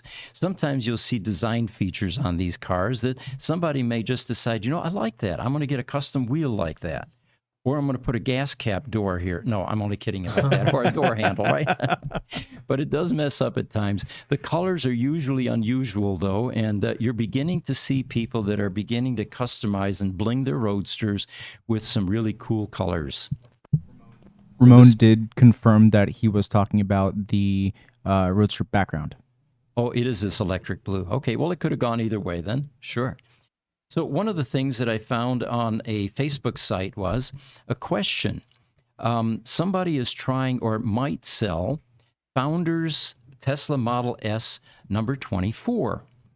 And the suspicion was there were only 25 built. So what would you think it's worth? Is $40,000 to $50,000 a good price for this? Because it is a Founders series. Well, let's back up a moment. There were evaluation prototypes. There were VPs, valuation prototypes, or engineering prototypes, sorry. Engineering, valuation prototypes, and then Founders Series, and then came the Signature Series cars. Right. So something that has a Founders status is definitely should be a sought-after vehicle because these were reserved for VIPs. You know, the top list of the venture capitalists, for example, that were funding a company, those might get a Founder Series car. Somebody or one of the people within Tesla, early people within Tesla, would get Founders. In the Roadster world, Elon has Founders Roadster number 1. Martin Eberhard has Founders number 2. And one of our customers actually has Founders number 3, but he was also influential back in the day. So the question, though, is anyone collecting Model S's yet? Well, the simple answer to that is no. And the reason we know that is we've got one customer actually has signature number 9, I think it is. Ray, you'll probably know exactly what this is. I may have this wrong, but he just bought this car collision damaged. It's going to be repaired, but it's a signature series. Okay. Very low VIN. We have signature Model S number 69. Right. Also low VIN. So then we have Founders Model S number 3 in our shop currently that is for sale. And we're having a hard time selling it, getting bids for that car. So the simple answer is no. At this point, collectors have not caught on to the fact that, A, Tesla is going to be around, just like Lamborghini has been. That's why the Miura now is fetching $1.7 million, and it's a butt-ugly car. Yeah. Compared to some of the later versions. Yes, at some point in time, the Model S's are going to go collectible, and obviously when that happens, it's going to be the pedigreed cars. There are no EPs out there I'm aware of, or validation prototype Model S's, because by then I think they were able to scrap those. Right. But the Founder Series definitely are out there, and the Signature Series. Question from Ramon. Pete, was I sad when Elon sent a Roadster into space? Actually, I wasn't, Ramon. And the reason is I knew that for generations now, people would be talking about the Tesla Roadster in space, you know, wherever it will end up in the future. And again, hats off to Elon. I thought that was one of the most brilliant marketing ploys possibly in this century. If you think about it, Tesla needed ballast in order to prove that their rockets could launch and go into outer space. Well, they could have used cinder blocks and anvils, but instead Elon says, you know what, I've got 2 Roadsters. I really don't drive them much. Founders number 1 is probably an important keepsake, but this VIN 587 is not. Right. So they strapped that to the top of the rocket, and people are still talking about it. It was brilliant. And I think it's done a lot to promote the Tesla Roadsters on this planet. Well, the Tesla Roadsters and SpaceX and Tesla as a brand, you never get old. It never gets old. Oh, Tesla, that's the company that launched that car into space, right? Right. And then you're like, oh yeah, that is the one. That is the one. Do you know what I think is the second Tesla Roadster visibility generator? Was the 3 barn find Roadsters in China. I wasn't expecting that 28 magazines would pick up that article all around the globe And we still have people. I mean, a truck driver, the other day showed up here and he said, "Are you the guys with those 3 orphan barn find Roadsters?" Because he recognized the name Right. Gruber, Right. But yeah, I think that was the second boost for Roadsters. And of course, the Tesla Roadster, even before the Chinese Roadsters were found, were beginning to go collectible, and it makes perfect sense. Mm-hmm. Usually in the world of cars, it takes decades for a car to become collectible because so many are built and it's not unique enough. But in the EV world, things are moving so rapidly. The Tesla Roadster really is the first EV that started the EV revolution. And I think you've hit on something there. With the Model S's, that's one of the reasons that I think they're not collectible yet. The Model S is still being made. There are a few 100,000 of them out in the world now. Give it another 20 years or so. Let it age the way that the Ford Mustang has aged, or that the old Dodge Challenger or Dodge Chargers have aged. And you'll find that the Model S becomes collectible in the same way that those older cars have become collectible. And let's let scarcity take over. A lot of these are going to be scrapped eventually anyway, which will reduce the herd or reduce the count. Yeah. Good point. So that's our take on this. Is the Model S at this point collectible? No. Does that mean that you should ignore it? No, I don't think so. By the way, Ray did chime up. And yeah, they recently got Founders number 9, which is most likely a very collectible car as well. YouTube, Ramon Hurt says, maybe when AI finds aliens, they will be driving the Roadster. Quite possibly. Very yes. possible. All right, guys, I got some pictures for you to throw up. If you could throw up or go into a folder called Marco folder. And the images are listed numerically. Let's go with image number 1. A brief bio here. Marco Nolte lives in the northern part of Germany. He is very knowledgeable regarding electric vehicles. He helped us early on with our flood-damaged Tesla Model S's. And he's just brilliant when it comes to Linux and hacking and coding and all of the things related to the type of skills you would need in order to develop an aftermarket Tesla Roadster battery pack. So watching him enter this space was, I was very optimistic about the outcome. Right. And here's what he says. He posted this on Facebook. Here's an update on that Roadster battery project we posted about 2 months ago. Great news. We've made significant progress, and the initial tests are incredibly promising. Now, remember, Tesla at this point is the only company that makes a Tesla Roadster replacement battery pack. The price has just gone from $30,000 to $40,000, and we've all been waiting in the aftermarket space for somebody else to step up and create a product because, A, we don't know if Tesla is going to continue to make this product forever. Right now, they're very generously doing so. But every time we looked at the numbers, the bill of materials, the amount of labor involved, the amount of capital equipment you need to purchase to build a battery pack like this, and then the cost of the cells, it just didn't make sense. We'd be underwater even at $30,000. Right. I'm not even sure at $40,000 this is a viable venture for anyone in aftermarket to jump into. Well, so what our German guy has done here, Marco, he has actually developed a product that doesn't use the 18650 cells. He's using a Porsche Taycan battery pack and putting a number of these into this case. And you'll see it here in a moment as we go through the pictures. But what he says is most of the alerts now have been resolved, and the car is driving great without any Tesla components in the battery. Well, I about fell off my chair when I heard this. He's actually got the car driving, he says. Yeah, that's amazing. It is. He says, we still need to debug one error that's preventing the Roadster from charging, but it should be resolved within a few days. He says, you might notice the Roadster looks a bit seasoned. It's just shop patina. He's talking about the little dust on his car, I suppose. Can we go to picture number 2, by the way? There we go. And, you know, it looks like the battery case that he made out of aluminum looks almost identical to the version that was made for Tesla in Thailand many years ago. except painted flat black because they were a barbecue manufacturer. Marco left his mill finish aluminum, which I think looks a lot better. Mm-hmm. And then the third picture is the pack inside the car. And you can see in the back there that rear deck lid front portion is gone. And you can see the battery underneath there.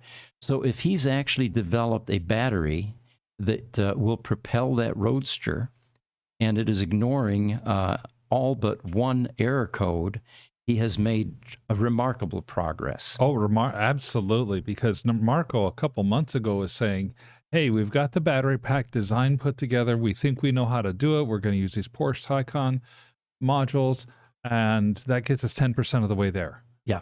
The other 90% is going to be figuring out and reverse engineering all the Linux code that goes into the Roadster that is, for all of the PIM and the battery the BMB boards and the BSM and all of that stuff.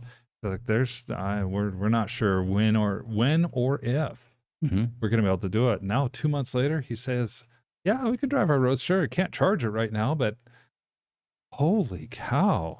It'll be interesting to see now what the next step for him is, because he's going to have to now execute, go into production mode. Right. He has another full-time job, and questions that I'm going to ask him certainly are you going to quit your job now? Are you going to go into this full-time? And the most important part is going to be price point. Yeah, and I'm very interested to hear more about how does he cool that battery? Oh, all those questions, yes. And those are going to be important to the owners, too, because there's some safety issues that, go along with these batteries. By all means. So, Marco, we're proud of you. We're amazed, and our hat's off to you. That was an engineering marvel, and we're looking forward to hearing more from you about that battery pack. On YouTube, Larry Silva is asking, what's the approximate labor-only cost for a Model 3, X, or Y battery replacement? Just off the top of my head, to drop a battery pack out of a Model X, S, any of those, and to replace it, you're probably looking at a half a day worth of labor and then some programming time. I would say you're probably looking at $1,000 to $2,000 in that neighborhood just for the labor. That makes sense. That's and I think that's pretty similar to the labor that would be on the Roadster battery replacements, where we've seen them come in from Tesla at about between $1,500 and $2,000. YouTube, Ramon Hurt says, are those pouch-type cells in that pack? I wish I had done the research on the Taycan battery modules before this podcast, and I'd be able to answer that. I'm not really sure precisely what the battery topology in those modules is. Ramon looked it up. He says they are pouch. Okay, so they're pouch batteries. Okay. Nickel metal, is that what NM? No, never mind. Oh, never mind. Okay. I get those acronyms so messed up all the time. Like the earlier one, yeah. HA, what does that mean? He's saying ha, Got to get more used to the internet shorthand feed. That must be it, yeah. Oh, yeah. I'm always going to be an internet shorthand illiterate. I'm constantly having to look up stuff. So we got some other pictures here, guys. And again, this is the Roadster portion. Let's go to Mel and Foster. And if we can go to image number 2 first, I wanted to show a picture that these guys posted of Virginia. And, I don't live in Four Seasons anymore, so we don't get to see this kind of color. Oh, yeah. But remember, in the Four Seasons, this is quite common in fall. And then, of course, it turns white before too long. But these guys, a couple of them, Roadster owners, and we can go to picture number 1 now, ended up driving through Shenandoah National Park, Skyline Drive, and it looks like a magnificent place to exercise your Roadster. Would love to hear from you guys. Usually Foster chimes in, but I don't think he's prepared for us doing this on a Tuesday, so he'll probably be looking for us tomorrow. But Foster, let us know how long you guys were up there. It was you and Mel C. They were both Roadster owners. And if we get anybody joining tomorrow during the AI podcast, we'll let them know. Yeah, good point. Good point. Okay. Have a picture here going back to the other section. You know what? I did not bring that over. Mark, if you want to take over, I'll bring over that picture and we'll post that here in a second. Sure. There's We've learned recently that the Grand Canyon National Park has superchargers that are being installed. In this case, they're EV America, and they're high current chargers, the 150 or 350 kilowatt chargers. I went ahead and took some time to look up. I'm excited about it, and I thought that's really cool. But one of the articles that I read about that was that the Grand Canyon is simply the latest national park to have this to happen. They're not at all the first. And so I went ahead, took a little bit of time, looked up some information about National Park Service. I found out that you can go to the National Park Service and look up a map of where EV chargers are at. I found out that there are also 27 different parks, including places such as Yellowstone National Park, the Grand Teton National Park in Wyoming, Everglades over in Florida, Zion National Park in Utah, and Yosemite in California. These are all places that have EV charging stations. And most of these places have Tesla as well as either ChargePoint or Electrify America or Blink or one of the other major networks. I literally talked to my wife this weekend when I saw it, and I said, honey, we need to go to the Grand Canyon in our Volvo. Because, right now we just own electric vehicles. I would not take my 96 Chevy up there. It cost me $150 just in gas to get up there and back with that big old thing. And so we wanted to, and we're actually considering that, maybe a day trip up to the Grand Canyon and stop in Flagstaff, top off the charge after 140 miles, and then drive the extra 100 miles to the Grand Canyon. And while we're there in Grand Canyon Village, having something to eat and going up into the canyon itself and taking a look over the Bright Angel Trail, let the car charge up. It'll be a full charge, and then we could head home. Sounds like fun. You bet. There's a folder, guys, if you can go into the blown caps section. And this is, again, Roadster related. We have always recommended that you have deferred maintenance in an electric vehicle, just like you do in an ICE vehicle, but it's not in the same parts. It's not the bearings and the rings and the pistons and, the mechanical portions. It is in the electronics. And here we have a power electronics module that's had the lid removed, and you can see the 3 phase boards, phase A, B, and C. And if you look at phase board 2, one of those capacitors has the lid popped off it.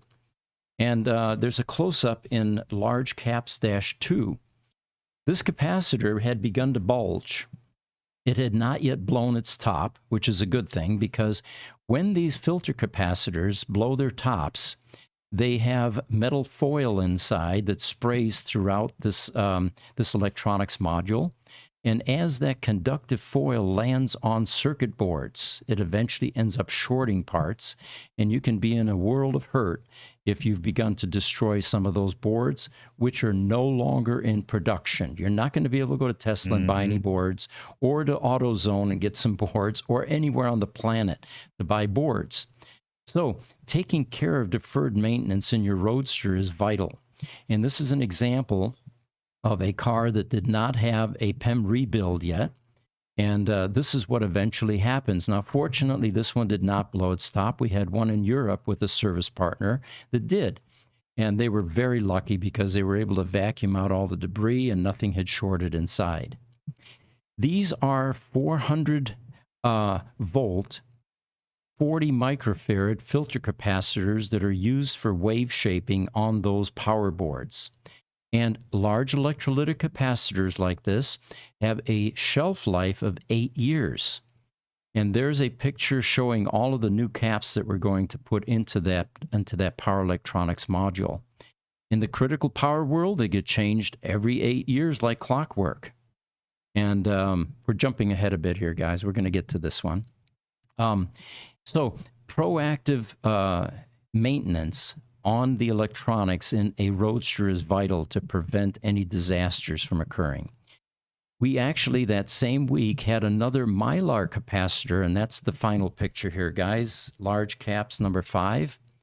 This is a Mylar cap, not an electrolytic, and this one also blew. In fact, there's when it was on the circuit board, there was some metal fragments that were blown out the side. Again, a strong argument for taking care of your deferred maintenance, just like you would in your ICE vehicle. You don't drive your car repeatedly without getting an oil change. Well, not taking care of deferred maintenance in your EV is like driving and never getting an oil change. Eventually, you're going to seize bearings. You're going to score your piston walls and, blow your engine eventually. This is these things right here. Yeah, that's a Mylar cap on the upper portion there, and the red one down below by Mark is what it looks like before it blew up. All right. Those blows are definitely spectacular. On YouTube, we have Wayne Levitt that says, I just purchased a beautiful red Model S 2016. Tesla said if I transfer ownership, I will lose its autopilot and connectivity. So I won't transfer. I can't use their chargers or get battery fuse replaced. Interesting. Okay. So that $14,000 autopilot feature will not transfer to a new vehicle. Well, will not transfer to new owner. The vehicle is what it is. But he's saying if he takes over on the Tesla app as a new owner, that he loses autopilot. On the app. Okay, gotcha. You know that. You know what, Wayne? I would do this.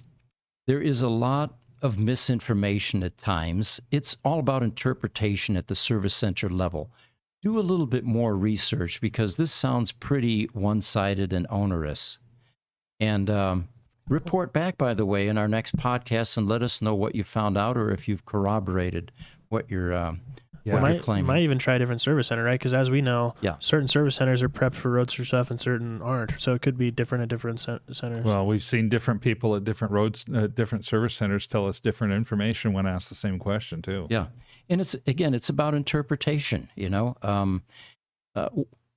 would be nice if Tesla had a primary email or place you could call where questions like this could be posed. And that's usually what a PR department would do.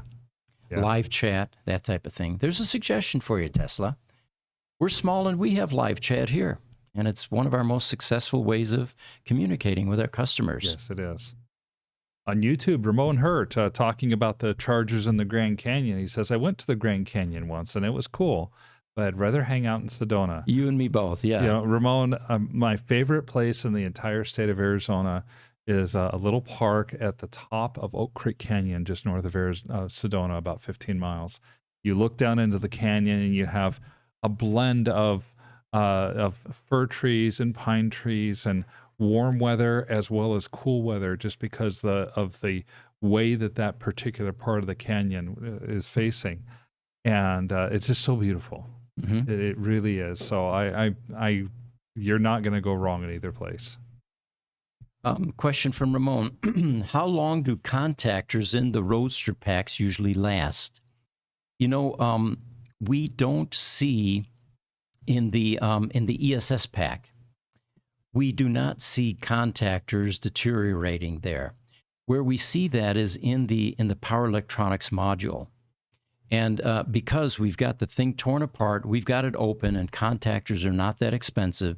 As part of that refurbish and rebuild that we do, we change those contactors in that power electronic module, along with about 48 other components.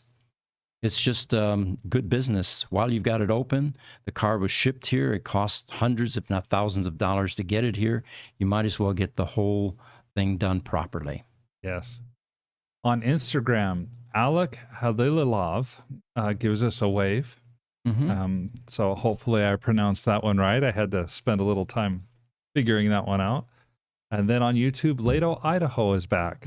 It says, hi guys, I was in Phoenix yesterday delivering 3 boats on University. And Lato, I have a question for you on that. Considering how many lakes you probably did not see in Arizona, do you really wonder why people would ever own boats here? Good point. I read one time many years ago that the per capita boat ownership in the state of Arizona was one of the highest in the country. Yeah. It just doesn't make sense. I mean, we have some lakes up north, but yeah, it's probably people want to get out of the desert and get to some water. I'm thinking so. By the way, next time you're here, Lito, stop by, take a tour of our service center. We're not too far from Deer Valley Air Park. You were probably at the university as probably ASU. Yeah, down toward the Tempe area. Mm-hmm. Niels is with us again on YouTube. He says, wouldn't it be easy to train AI on all Tesla info and give easy answers to all of these questions? Absolutely. I agree with you. Yep. There's a challenge for Tesla. So Alito answers my question to him. He says, I have no clue. He also asks, can infrared be used to view the battery pack to identify temperature differences in a bad cell? We have tried that, Lito, and on the surface, it seems to make sense because the resistive cell should be warmer than the rest of the cells around it. What we find is that there was so much bleed that it was not conclusive. And what you don't want to do is cut the wrong cells. Right. Because you only get one out of 6,831 typically that's bad. So that is not the procedure that we finally settled on. Although, it should be able to do something like that. Using infrared. I think that my own speculation. I'm not the one that looks in and does these things on the batteries, but you've got enough coolant going through that battery and enough temperature dissipation that's by design in the battery that it's going to make it really, really hard to be able to narrow in on one resistive cell that's a higher temperature. There was a service organization in Europe years ago that proudly claimed that you can find your resistive cell by just pumping 25 amps into that brick. And then the fusible link wire that's affected with a resistive cell will glow cherry red. Of course, oh, man. we were all waiting for any developing news on whether there was a fire at his building at any point in time after cow. that. And the cell will take off like a Roman candle as well.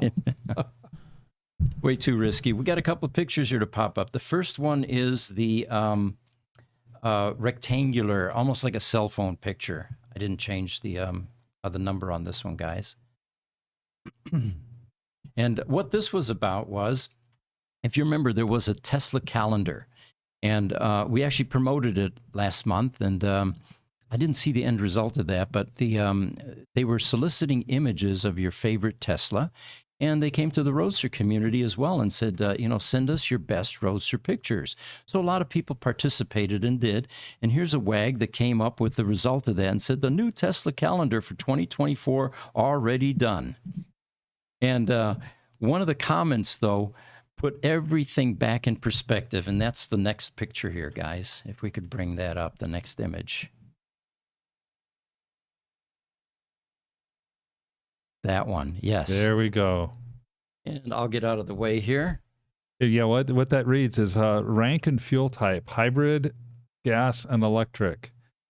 So fires per 100,000 sales, 3,474 for hybrid, 1,530 basically for gas, and 25 for electric. And this is per year, by the way. This was, I think, 2022 was the statistic. Yeah. So that should put everything back in perspective. But, the media being what it is, it focuses on the bad news. And whenever you see an electric vehicle on fire, that is the one that makes the headlines. Those 4,000 or 5,000 other hybrid and gas vehicles catching on fire just don't make national news like an EV fire. I'm thinking of those 199,000 total gas car fires. You might have 3 or 4 that hit the news. And of the 52 electric vehicle fires, you probably have 26. Mm-hmm. Right. Yeah, but I also noticed that says Auto Insurance EZ. It says this is an insurance company that produced this photo. Ah, okay. Well, being in the risk management business, this would be a statistic that they should be focusing on. I would think so too. They're the ones that are going to know. So thank you. YouTube, Lido Idaho says, no clue, University Drive, a boat dealer. Okay, correct.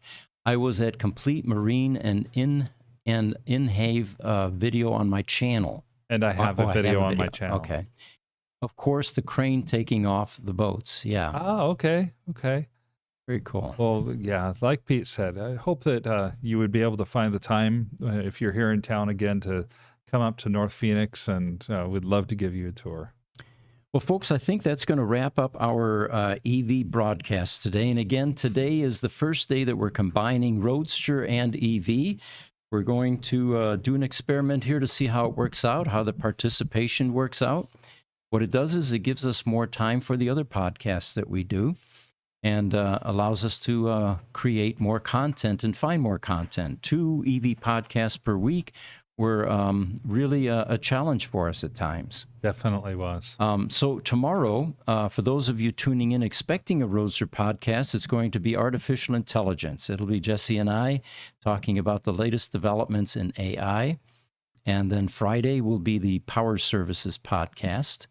No more Sunday podcast. Jesse says it's the holidays. I'm done. I need to spend some family time, which I need to do too. I have a number of granddaughters that are looking for me Sundays typically. I'm sure. So again, the schedule is Monday, Communication Products Podcast, Tuesday, EV Podcast, Roadster Podcast, Wednesday, AI Podcast, Friday, Gruber Power Services. And we want to thank you all for joining us as always. We hope you are. You bet. And take care. We will see you. I will see you this next week. Pete, you will see them tomorrow. Yes. Thank you.